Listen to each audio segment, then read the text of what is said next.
starting into a new year that is completely unknown. We can't see into this new year. We can see what we want in the new year. We can see the things that are just immediately in front of us. We don't have any way of predicting what's going to happen with the new administration, what's going to happen with whether or not we get vaccines and when that happens, what's going to happen with health, what's going to happen economically. What does that mean to all of us? And so yesterday we were talking to some folks, and one of the things that we talked about was you cannot, let me underline, cannot deal with all of it at one time. And although we feel like we're supposed to, and I say to myself, oh, what if Glenda, my sister, whom I work with, who started the field, what if I disappoint her? And so I try to do everything and end up doing nothing very well. And of course, that's frustrating to her because it gets in the way of her work as well. When the truth is that when I get the courage and figure out the permission to say, Glenda, I can do this much and I can do this, but I need to put that on hold. And kind of the secret to that is just saying, what's the next thing that I can do? What is one thing I can do in this instant? The rest of it's still there, but I can't think of it all at once. If I can do this one next thing next, then I'll take the next thing after that. And giving each other some slack to be able to do that. Claude, did you start to say something? Yeah, what you just said is really important. I think for all of us on this call, we have certain individuals within our organization that consistently place additional expectations on our plate, not only internally, but our customers as well. So my question is, change doesn't just come from our own choices. It comes from other factors around us. How do we deal with the change that other people are placing into our lives, our bosses, and maybe our significant others? Great question. And I think there are different ways you do that. So for instance, on one level at work with your customers, I'm guessing that you start with kind of a contract, an agreement, set of agreements with your customers about what you're going to do, what materials you're going to use, when you're going to finish the job, who's going to be at their house working, all of that. And I can say it because we're having a bathroom remodel and that noise is going to start in a minute. So if it's bothersome, let me know. But if you kind of translate that to the people you work with, to your home, what are the agreements you have about work? I'm not going to ask you to raise your hand or anything, but think to yourself, do I have permission from the people I work with to say, wait a minute, I've got to take a breath here. Here's the next thing I can do. Can you grant each other that permission? At home, how do you negotiate that permission to be able to say, okay, folks, right now, this is all I can handle. I can't do it all. And the ability to kind of negotiate that and to grant each other that kind of patience feels overwhelming if you've never done it. But if you just try it with one or two people, you'll find that it becomes a more natural conversation. And it's not saying I'm not going to do this. I'm not going to do what you're asking me to do. It's saying I have to prioritize and help me think which one is more important in this moment. Or here's what I think is most important. Can you support me in that? Right? And giving each other permission to do that. Oh, that's good, but obviously it can be a challenge, like you said, if we've never done it before. Mm-hmm. And then how do we, as bosses, as leaders, for the people that are subordinate to our leadership, how do we get them to, I guess, perform at a higher level, but also do it within a compassionate perspective? Mm-hmm. One of the things that we look at in our work is patterns of how do we work together, patterns of what's going on. And those patterns don't come to us from on high. It's not somebody else who imposes those patterns on us. The patterns emerge from how we interact with each other. We are complex systems, and so the ways that we interact, and if we interact in ways that cut each other slack or that hold each other to high standards, then those are the patterns that then begin to reinforce the actions of everybody in the system. So as leaders, if you can set a pattern that is, what can get done today? What can I focus on today? And how can I do that to high standards? And sometimes it's just the act of saying, this is the thing that's most important, allows them to do enough letting go or being more honest about what they can do in this moment. And then as leaders, it's your job to say, okay, if that's what you're going to do, how can I support you? Or here are the standards. That's another question. As an organization in your homes, do you have agreements about what's the standard of work you want and what's acceptable, and what are the emotional job related rewards for that, even if there's not a bonus at the end of every job, or what are the consequences for that? Our customers aren't happy, you let the rest of the team down, you're not living up to your part of the agreements. So and having those conversations, not in ways that are blaming, but just in ways that state the facts. Just the facts, ma'am. We had this agreement. Here's what happened. Here's what didn't happen. What can we do next time to change that dynamic? And that works at home, and it works at work, and it works in your community. But it's not easy. And I've been doing this work for about 25 years, and I still forget that sometimes. And I still keep trying to do it all. But what I find is when I can remember it, or when Glenda and I have even gotten to the point where we can gently remind each other, this is the agreement. What is our agreement? What are you doing? How's that agreement working for you, Royce, right? And it starts with y'all talking to each other in these ways. You set the pattern in the organization. And so how do you give each other that kind of slack at work? How do you have these conversations at work? And it sounds like this traction group is a place where that starts, but it also needs to have some agreements about giving each other feedback when you're not seeing the agreement, and supporting each other, not blaming. No, you really screwed that one up, didn't you? No, it is. So what didn't go well, and how can we do it differently? And it's practice. You have to practice these things. Yeah. And having some, I think, feeling safe in those conversations is so important. There's one particular person on this call, his name's Josh, and what he deals with, I mean, a lot of people deal with this, but we have money is involved in some of these conversations. And Josh deals with, I want to say, 3 different dynamics. And I think a lot of people on this call can relate. He has the internal, our team dynamics within his initial team. Then he has his dynamics with his subcontractors, people that necessarily aren't on his team, but that we contract to do work. That's obviously an interesting conversation. And then he has the dynamics with the contracted clients of expectations that we need to perform. Obviously there's 3 different social systems going on there. Can you, and to relate this to some other people on the call, it's the same thing with landscape and Chad and Linda, with the clients, internal team, subcontractors, with pool techs. It's probably more internal team and client, really 2 groups. Can you walk us through maybe those 3 groups and some of the complexities that could be involved in trying to be a part of those dynamics?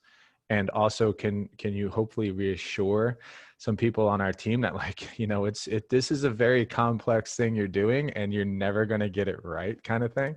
So I'll let you kind of. Yeah. The first thing to remember is you're never going to get it right. because right changes. What we talk about is not doing it right, but finding the best fit in this instance. What works the best for the part, the whole, and the greater whole. So, and this happens at home. At home, you've got the community dynamic, you've got your dynamic with your significant other, or with children who may be involved, or your older parents, brothers and sisters. So those systems, those different parts, have to be, you got to find a way to balance. And because, say, you are the common thread between and among the three, how do you set the patterns that you want to see happen with each group? And it needs to be consistent. So having a pattern with your subcontractors where you want high quality, high performance, best quality, using that to guide the high quality, best performance you want for your customer and your client, and high quality, best performance is what you want from your internal team. And so how do you define that in all three places? And there's a thing that's called simple rules, and it's your values basically put into action. And your decisions that you make in those three places are much easier to make if you're consciously thinking about, so what is it that our organization values? What is it our family values when you're at home with these dynamics? Because the thing to remember is that dynamical systems, these complex systems, change constantly, day to day to day, from moment to moment. You're dealing with different forces, you're dealing with different people, you're dealing with lots of differences in the system. And the question is, how do you navigate those differences if you don't have a shared core? So if, I'm just looking at names here, if Daniel is operating off of one set of agreements, and Ashley has a different one, and Linda has a different one, and Pedro has a different one, then what happens is you're all over the place. It's just scattershot. And you're all surprised by each other all the time, and frustrated as you can be. But if all of you have that shared core and you have conversations about what that shared core, now, Claude told me y'all have a set of values as an organization. And what we often recommend is to make those active. So rather than saying we believe that people are the most important thing, say we treat people as the most important thing. That's a verb. Treat people as the most important thing. And it just moves it into action. But then what does that mean in each situation? And how do you have those conversations so that y'all are in agreement about what that is? So just before this call, I was working on a document. We have two new board members, and we have a set of simple rules. And I'm planning the orientation for these new board members. And we're having a conversation, their first conversation with their fellow board members next week is talking about what are our agreements, what are our simple rules. And it's something we come back to throughout their term. Every time we have a decision to make, we say, how does this decision reflect who we are as an organization? When I make a decision for work, my conversation with y'all today is guided by the decisions that we have as agreements for work. After we finish talking, next time I talk to Claude, I'm going to go back through and say, okay, here's some things that were important to me. Did you get this sense from me from the conversation? What was the impact of my conversation with you? So, and all of that takes practice and it takes time. I would not expect that however these things happen with y'all now, is not going to change just because we had this phone call. It takes some conscious effort. It's work. It's like if you always bit your fingernails, it takes effort to quit biting your fingernails. Anybody here ever quit smoking? That's hard work, hard work. And it was way too much work I didn't want to deal with for 15 years, and finally dealt with it. And now I haven't been a smoker for almost 12 years, but I still remember how hard it was. Right? So things don't, although the world is changing all the time, the patterns that we have to deal with that change don't shift instantaneously. It takes some effort, and it takes you supporting each other in that change. It's not Claude's job to make every one of you change, and it's not your job to make all the people who report to you change. Your job is to set a pattern and then provide feedback to each other and to your employees about that pattern that you want. That's awesome. I love it. So nodding, but One more question, and then I'll speak maybe, or we can talk more about the personal side of things, because we can dive into this professional side. But I want people to kind of think about how to apply this to their personal life. When you think about the values and the decisions, we unfortunately are a pool and landscape company.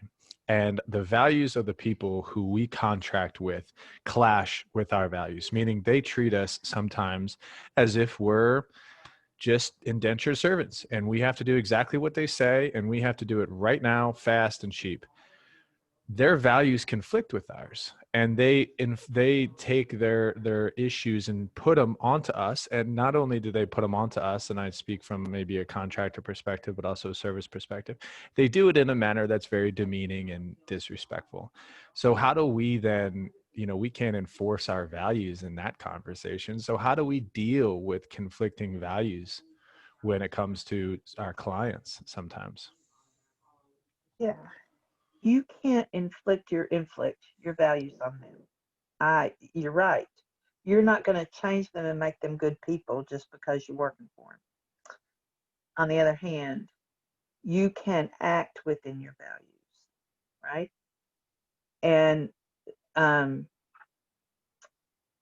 gosh, I don't want to sound like I'm diminishing the impact of somebody being in your face and treating you badly, because it's not ever pleasant. It always hurts, always. Doesn't matter how many times it happens, and it makes life really difficult.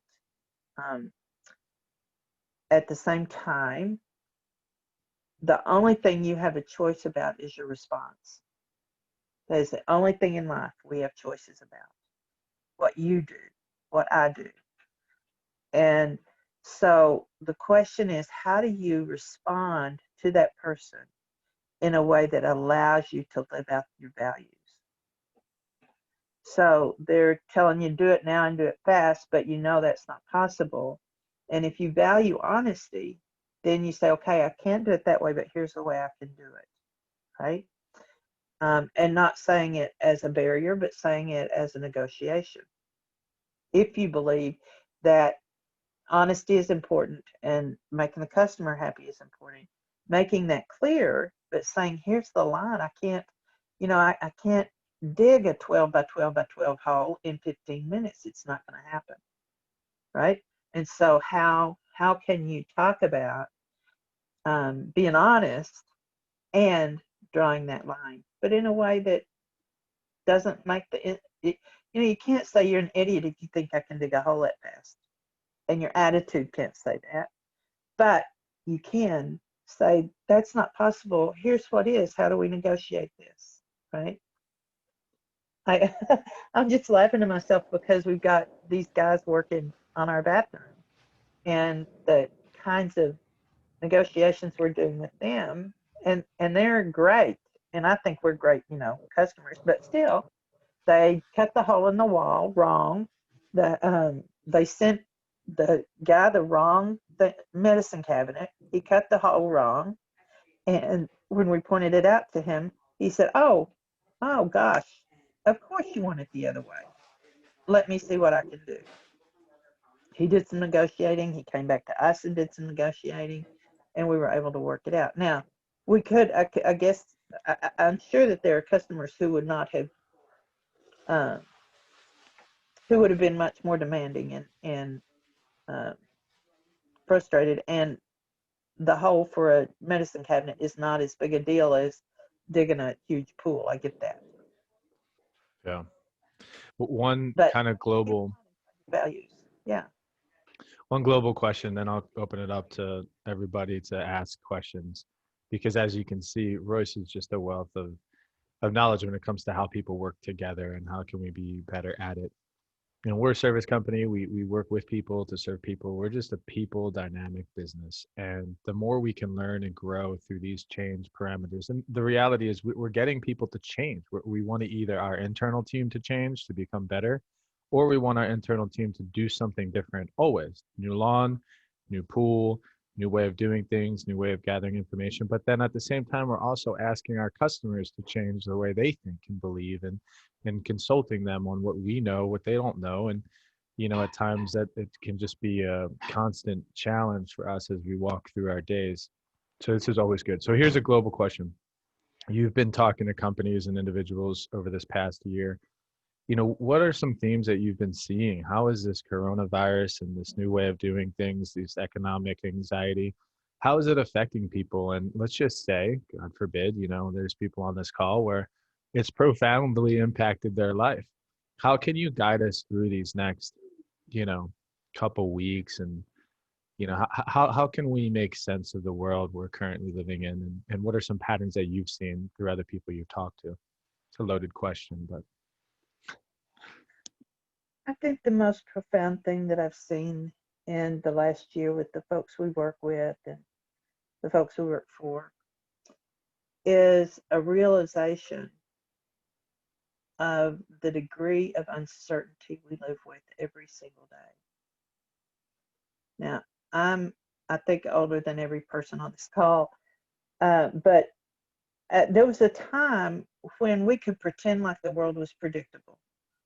You could do a 5-year strategic plan and pretty much be sure that if you kept working on it, you'd be working on the same thing in 5 years that you're working on today. You could pretty well be sure that this is the customer we're going to have. A person that buys a pool is going to look like this, and they're going to have these expectations, and I can carry that out this way. My family should function this way because this is the way I was raised, and this is the way I want to raise my family, right? That doesn't hold true anymore. We do not live in the same world that we lived in even 10 years ago.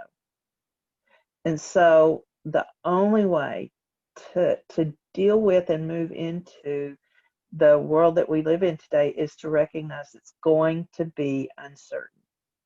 And that's the most profound thing that our clients have had to learn to deal with in the last year, is that the fact that we have a pandemic, we have the kind of global changes weather-wise, and the fires in California and in Colorado and the Northwest, economic changes, the political and social changes that are happening. These are all, any one of those by itself could throw the world crazy, and it's happening all 4 things at one time. And it's not just happening in the U.S. Many of these issues are happening all around the world. So we have clients around the world. And so it's not like we have one set of challenges to deal with in the U.S. and another set of challenges in the U.K. and another set of challenges in Japan. It's all similar challenges. And so the realization that the way to respond in any times of when it's so unpredictable is to build what we call adaptive capacity, the ability to take in what's going on, a sense of how do I make decisions around these things, and then taking action. And then paying really close attention to the impact of that action. And if it's not the impact you wanted, enter that cycle again. And it's a cycle we call adaptive action. And it's seeing what's going on around you, making sense of it, and taking action. And then redoing that again. The impact of that action, make sense of that, take another action. Impact of that action, make sense of that, take another action. And it's constant cycles of what we call adaptive action. And that's the only way to move forward when a system is as complex as it is. And everybody does this, they just don't do it out loud. So think about your drive to work in the mornings, or your drive anywhere. So you're in your car, you're in traffic, and you're tooling along at speed limit, hopefully, and you look up and you see car lights, red lights in front of you, and you realize that the cars in front of you are stepping on their brakes. You see that, you make sense of it by saying, oh, traffic is slowing down, I better tap my brakes. And you tap your brakes. And then you realize, oh no, it was just a blip, and you say, okay, I can go fast again. And you go fast again until the next thing you see. That's an adaptive action. That is a cycle of seeing what's going on with the lights, making sense of it, and taking action. And then saying, how did that work? How's that working for you? And when we talk with our clients, the best thing we can help them do is figure out how to take those adaptive actions. And the most critical part, the part that we skip in business and industry, is making sense of what we see. Because we get caught up. I used to work in education for years, and I would sit at tables where we had to make decisions, and it was like, we'd go, what? Now what? What? Now what? What? Now what? And we'd skip that middle step of so what does this mean? And we just keep reacting instead of responding. So how many times each day do you react, and how many times each day do you respond? Putting a piece in and saying, what does this mean? So often I think we experience significant change, whether it be somebody leaves our company, a customer fires us, or even we get something new, even a positive change, and we just keep going. We just go, do more, keep producing, just do the next thing. And we stop. We don't tend to stop and say, okay, so what does this mean that this particular person is no longer with us? And how do we, like, what are we going to do moving forward? Who's going to fill that role, and what does that look like? Very interesting. So last, I want to open it up for everyone. I know Pedro, Chad, I was just thinking about you. You've experienced life change, changing your job. You've changed your, Chad, I know you've moved somewhere, and maybe you guys have some questions with, change dynamics, and maybe some ways that we could become better adapting to these changes. So I just wanted to open it up to anyone in the next 20 minutes if you have any questions for Royce about your personal or professional changes in your life and some advice.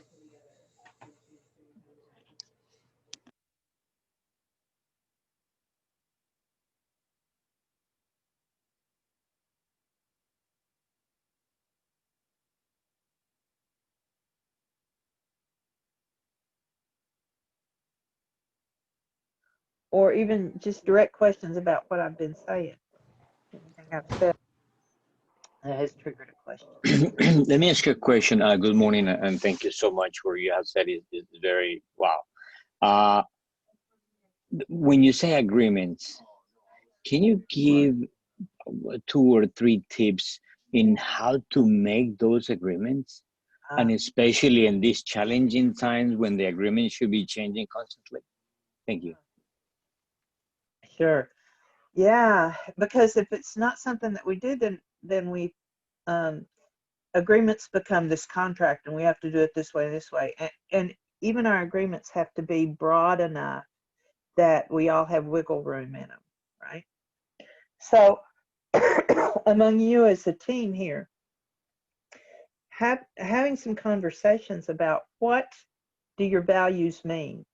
So if you work in finance, you think about those differently than if you are supervising a team who are working on the ground, or Claude as he looks at the whole picture, or whatever. So it's real important that you have enough understanding of what's going on and what you want to have happen, that you can adapt it for the different roles. So there are some particular ways that we do that.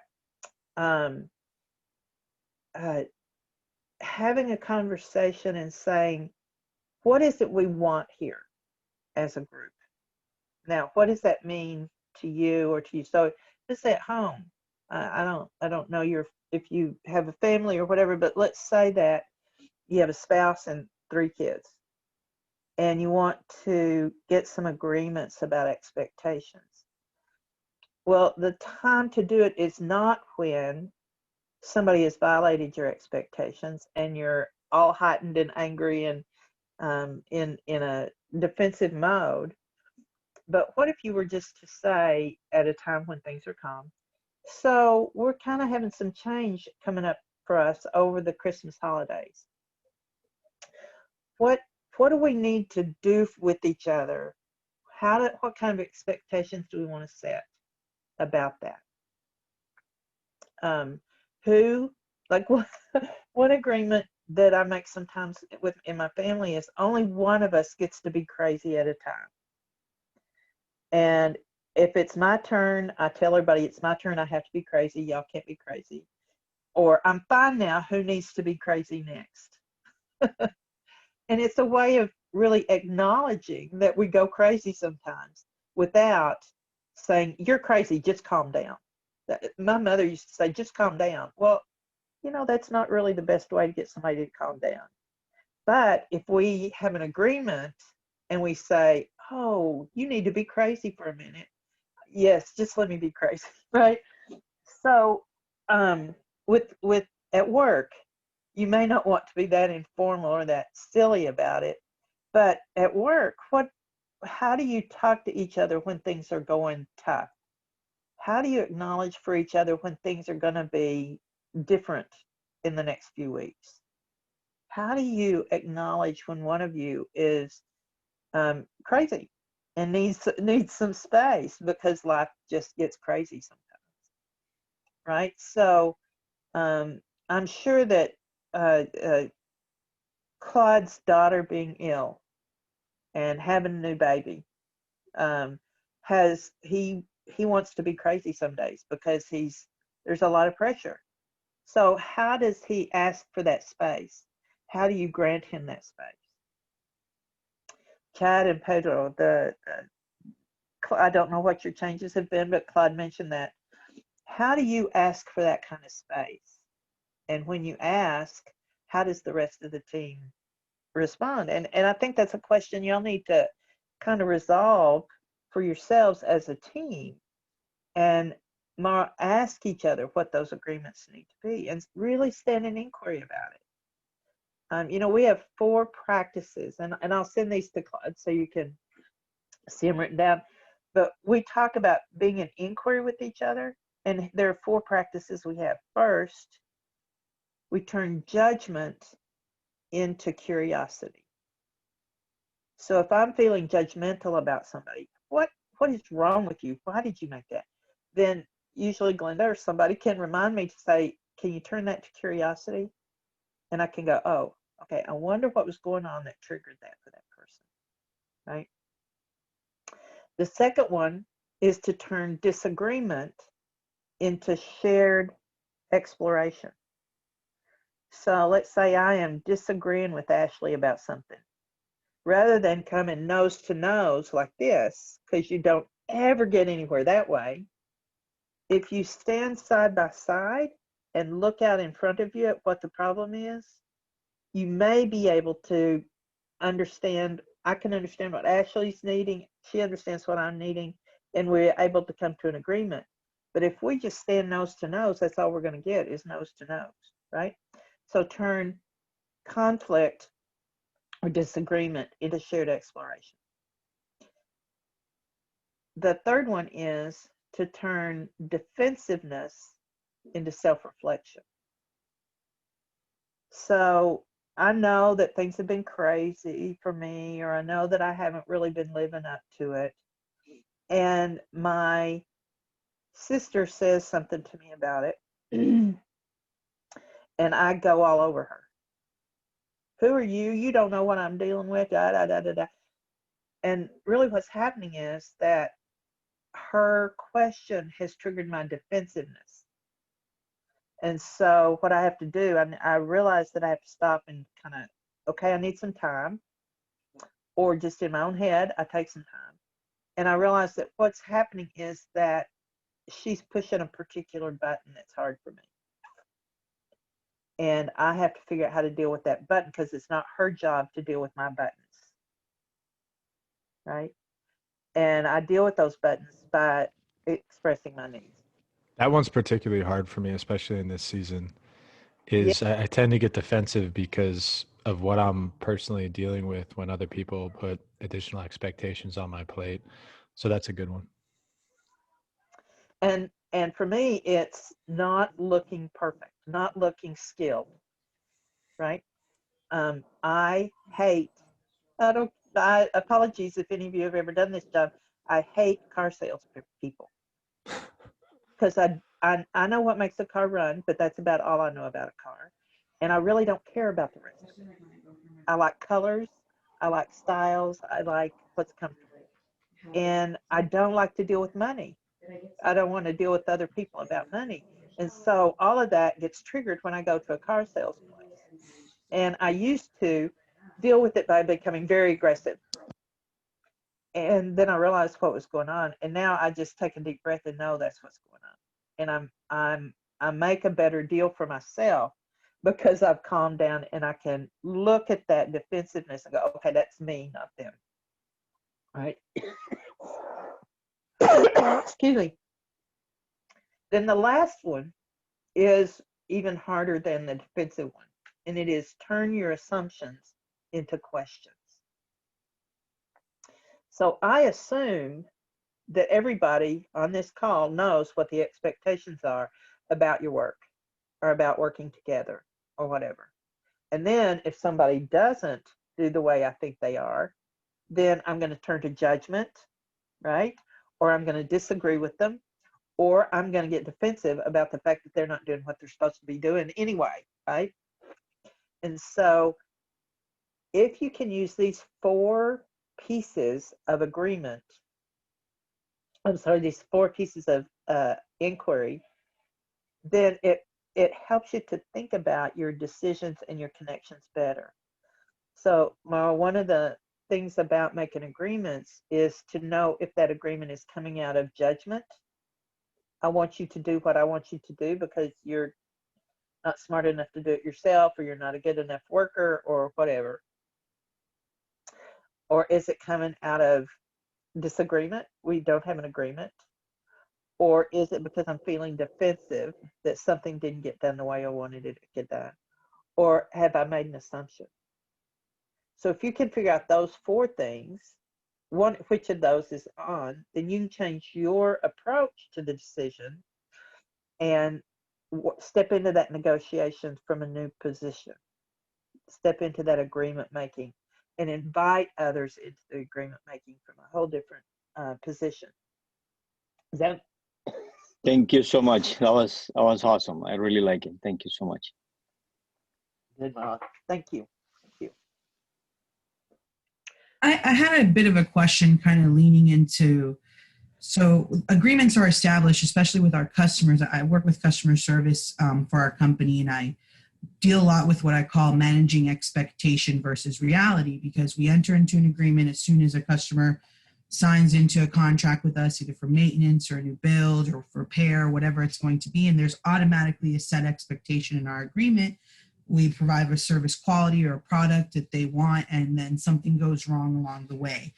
You can't change an agreement once it's been made. Now you have to kind of manage the expectations on the agreement, and we don't live in a perfect world. So my curiosity and what I would like to hear a little bit more about is, in that particular scenario, and I believe everybody on the call, yourself included, deals with the expectations and realities of an agreement.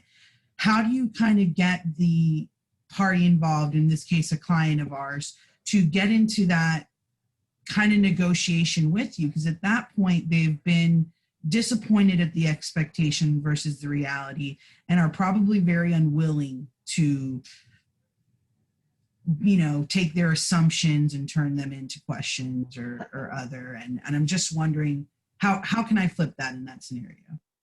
It is harder to do when you've paid thousands of dollars, right? So there are a couple things. And we deal with this because, you know, you're working with a customer and all of a sudden they say, oh, we really want this and this and this too. That wasn't a part of the original conversation. So operationally, we build in from the beginning that if the scope of our contract, scope of our work changes, then we will renegotiate the contract. So we write that in the beginning. You probably have that kind of disclaimer in your contracts anyway. The second thing is, bless your heart for working in customer service, because I think of the abuse I have given to customer service people. There are two things. One is, wait a minute. So Royce has been the abuser and she is literally, so that just goes to show how bad other people can be. Sorry. right. When I think about my abuse in customer service, I think about the time I had lived in New York City for about 3 weeks.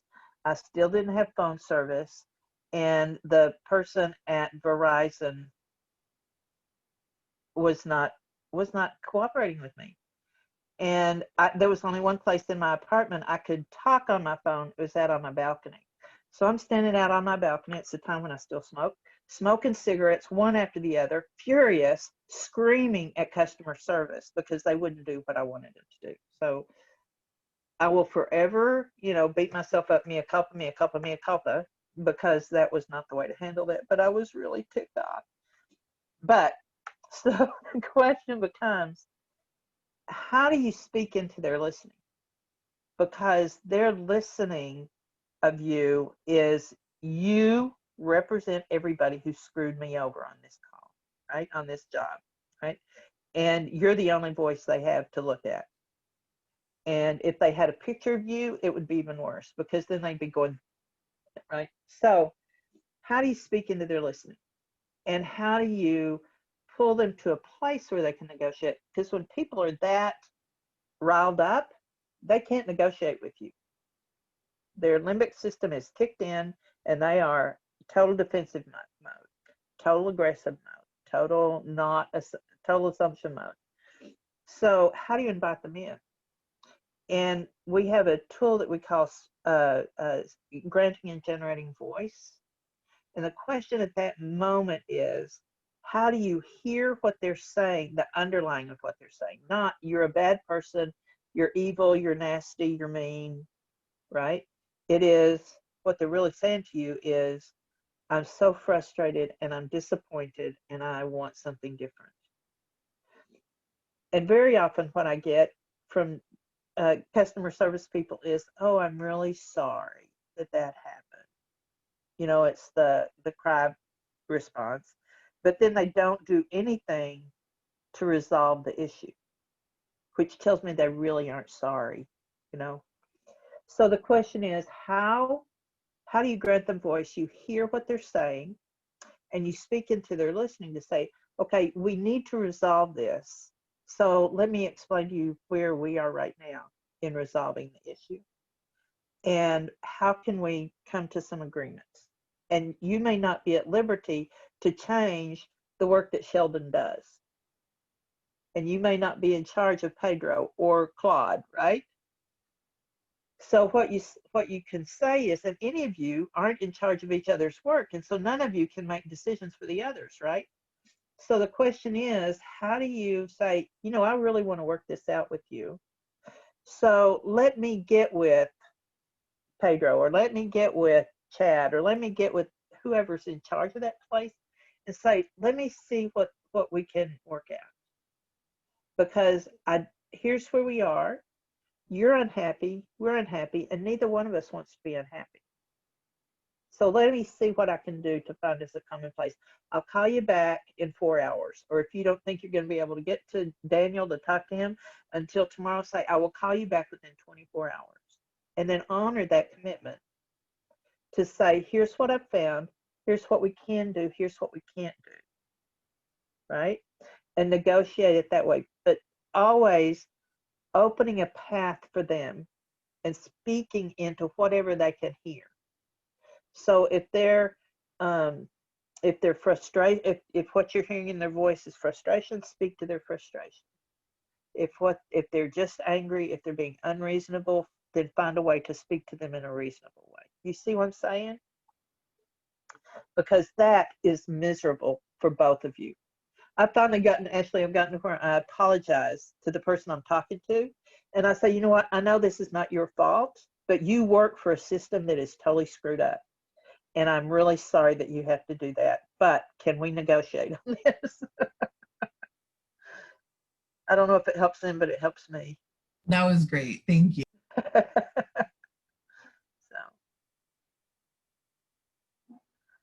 this is a funny image. The phone is set sideways, so I'm seeing that side of somebody's ear. There you go.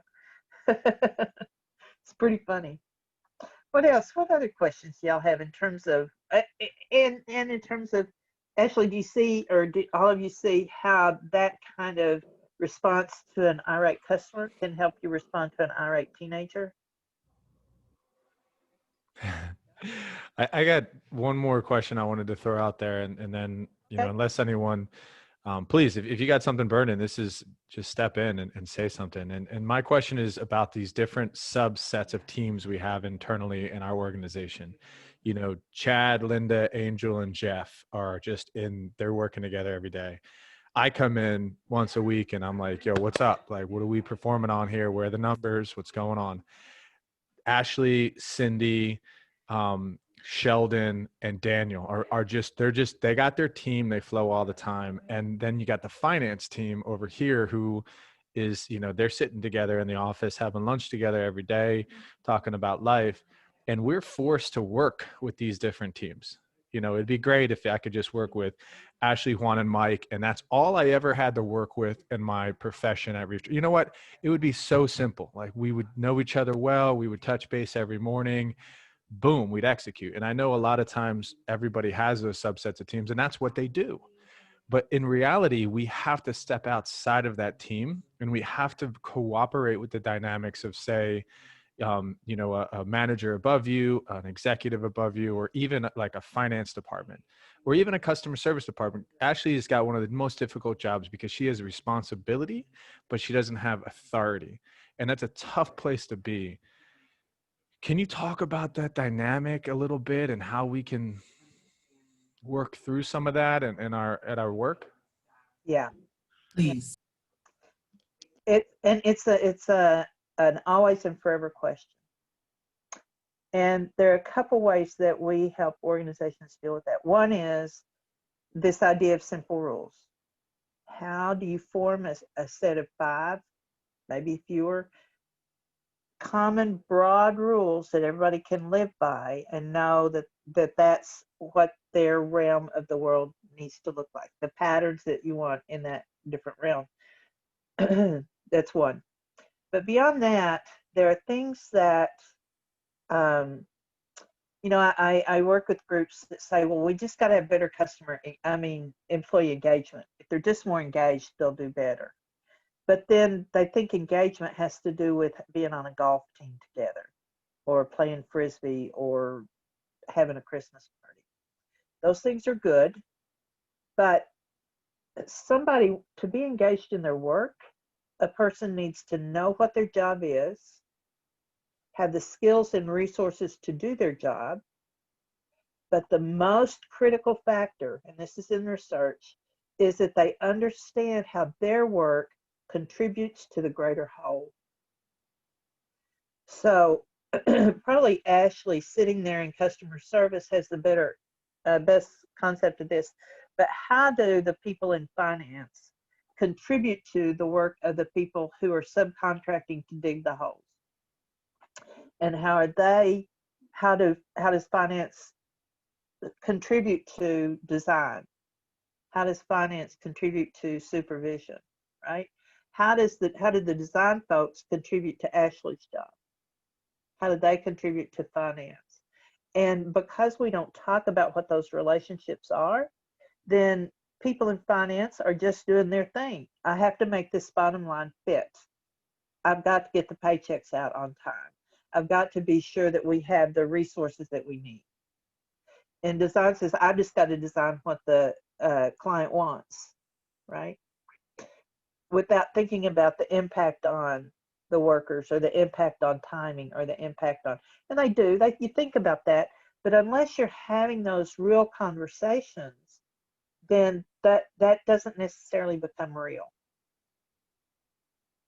So being sure that people understand how their work contributes to the success of the whole organization is one thing, but also knowing how their work contributes to the success of all the other groups is critical.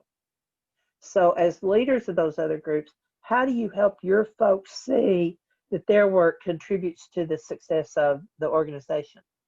And why would they want to do that anyway? Well, they want to do that because that's how they keep a job, right? And so how do you contribute? Because if you're not contributing to the success of the whole thing, the organization may have to go away in these days. It's only, the ones who are doing the work that is best fit for the client are the folks who are going to keep the work.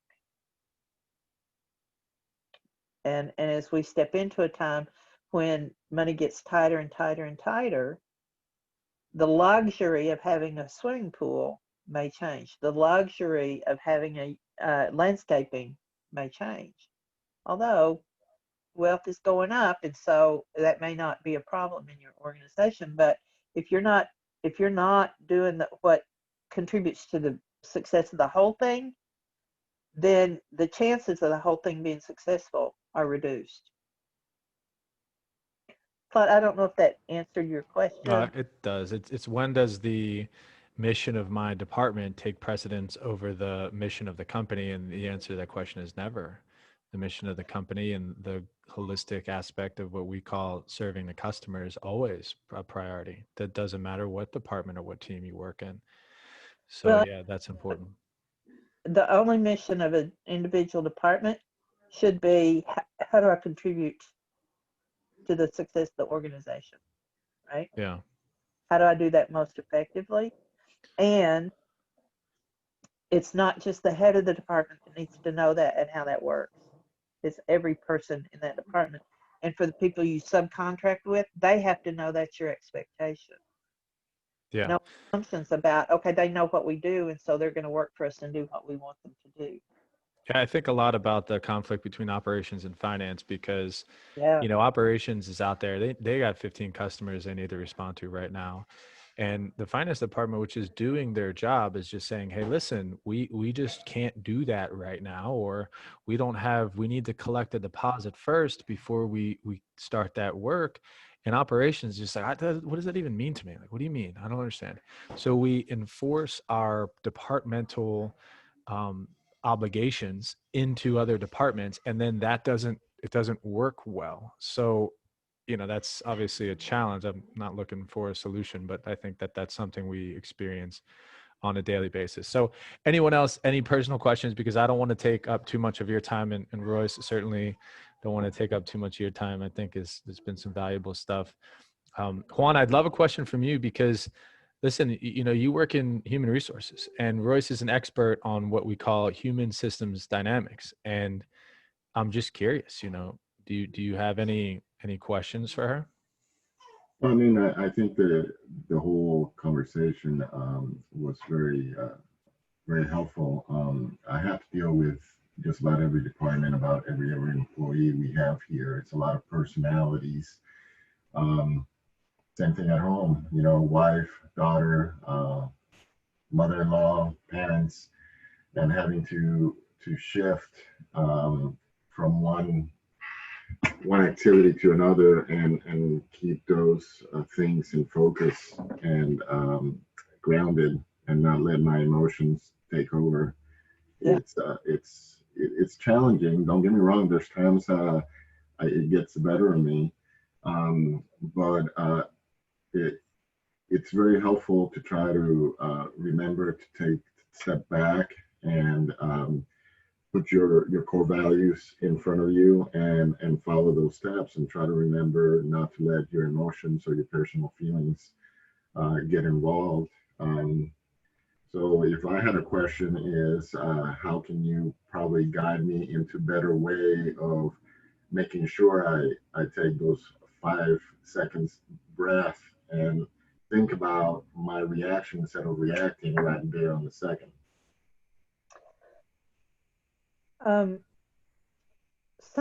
Sometimes we, I suggest that you get a Nag Buddy.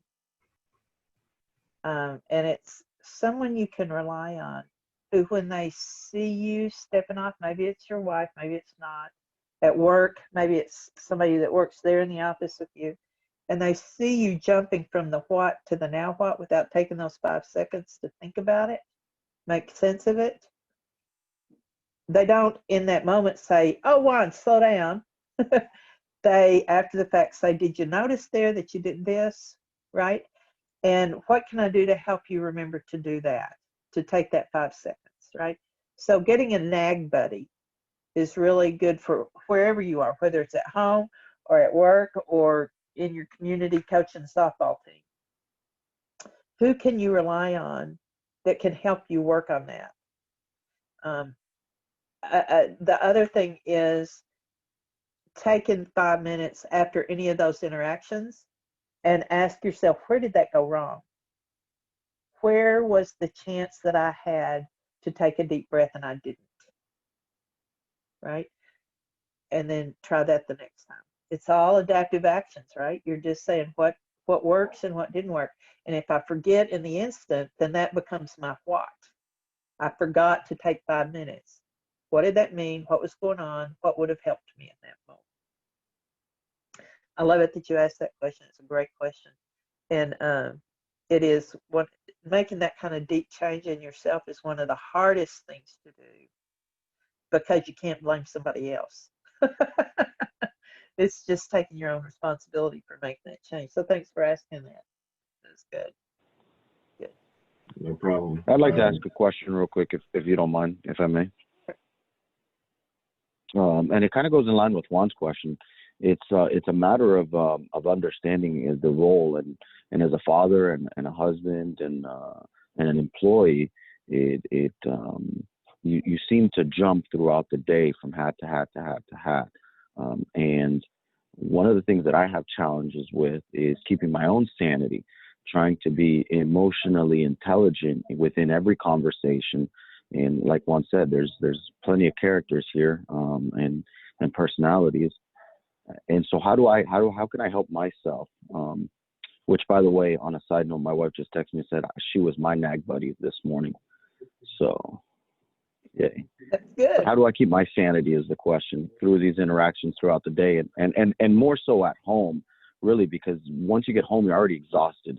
And now you're dealing with these smaller people that don't have the same capacity and wherewithal. And it's like you're trying to keep it together, but it's challenging. It is.